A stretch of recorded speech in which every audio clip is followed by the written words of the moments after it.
I am here to teach you English grammar, and the chapter for today is chapter 7, verbs tense. Dear students, when you hear the name of the chapter, that is verbs tense, you remember two things, that is verbs and tenses, and you have studied both of them in your previous classes. So let's have a quick recap. What are verbs? You all know that verbs show us the action, then the state or the condition, and possession or the ownership. These three things comprise of verbs. And the next thing, that is tenses. If we talk about tenses, tenses tell us the time of happening of something, time of happening of an action. So, if we study about tense, or if we think about tenses, in how many parts can we divide time?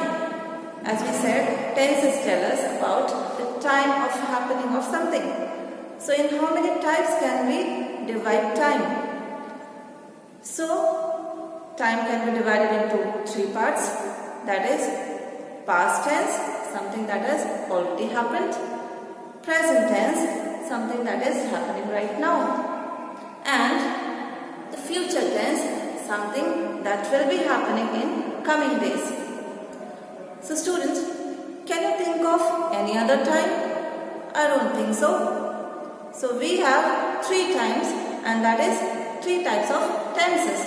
So on that basis, we see here, we have present tense, we have past tense, and we have future tense. These are the three basic tenses that we have. But students, if we said that tenses can be divided only into three parts, then how come we land up with so many types of tenses? And that is what is the topic of our study today. That how come we have so many types of tenses, and how do they relate with verbs? So here, if you see, the first one is simple present or present indefinite. Simple present tense, here you see, we'll always be using first form of verb in simple present tense. Here we see children play outdoor games. Children play. So if you see the form of verb over here, it is the first form of verb. Children play outdoor games. This is something repetitive. Children play. We do not know whether they played or they will be playing in future. They are regularly playing. So this is something repetitive, and that is what we see in simple present tense. Something repetitive or some habitual actions. That is what we cover in simple present tense.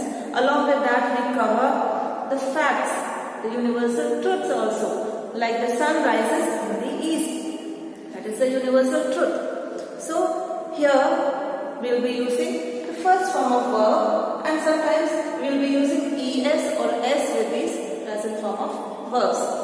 Next we see here simple past tense.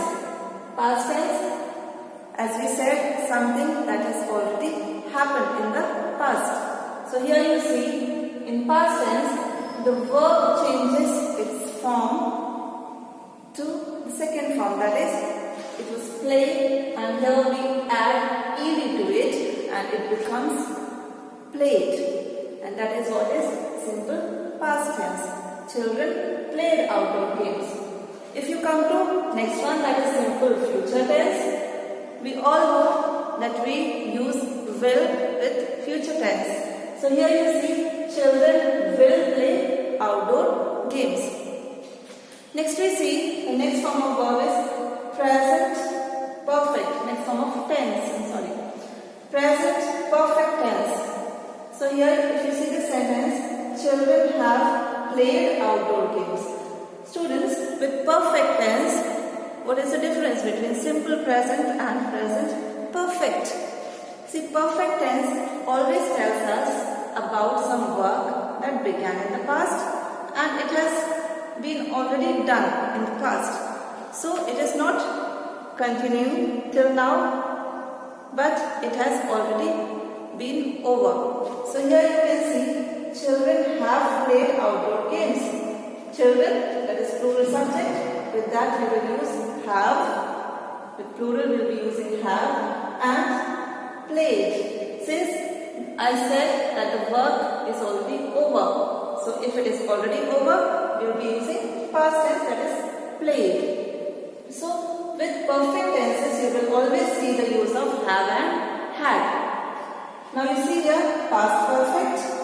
As I said, we will be using have and had with perfect tenses. So here you can see children had played outdoor games. In present we say have played. In past we say had played.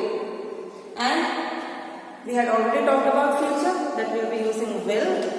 And along with that, what will we be using here? Children will have played. So we make use of have and had in perfect tenses. We come to next tense, that is present continuous. Students, what is continuous? If we see the literal meaning of continuous, it means something that is ongoing. So here too it means the same. Present continuous, present means currently, continuous means it is ongoing. So children are playing outdoor games. See, what is the change over here? The change in the form of verb is that verb is accompanied with ing. And this is what you will be seeing in all the continuous tenses, that verb will be accompanied with ing. So here, present continuous, children are playing outdoor games.